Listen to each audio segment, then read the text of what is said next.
এই দেশের সরকার আপনাকে ফ্রি রাশন দিতে পারে, কিন্তু ফ্রি শিক্ষা দিবে না। ঠিক আছে, যদি ফ্রি শিক্ষা দিত তাহলে স্কুলের শিক্ষাটা খুবই ধামাকাদার হতো। ধামাকাদার মানে আমি কি বলতে চাইছি আপনি বুঝতে পারছেন নিশ্চয়ই। তাহলে বাড়তি করে আমাকে টিউশন বা প্রাইভেট পড়তে হতো না। আমি বলছি না যে সরকারি স্কুলে ঠিক মতন পড়াশোনা হয় না। সরকারি স্কুলে শুধু গরু বাগানে, যেরকম গরু বাগিয়ে রাখে বাগান করে।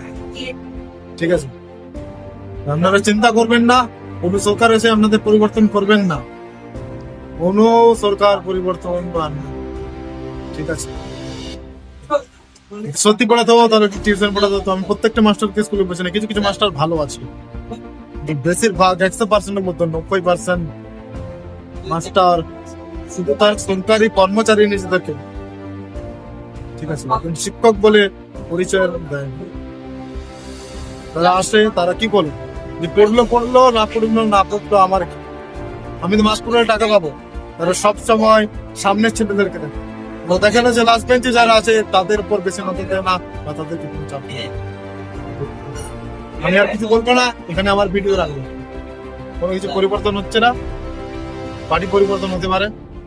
তো এখানে আমার ভিডিও রাখলাম। জয় হিন্দ, জয় ভারত। দেখা যাচ্ছে পরে ভিডিও।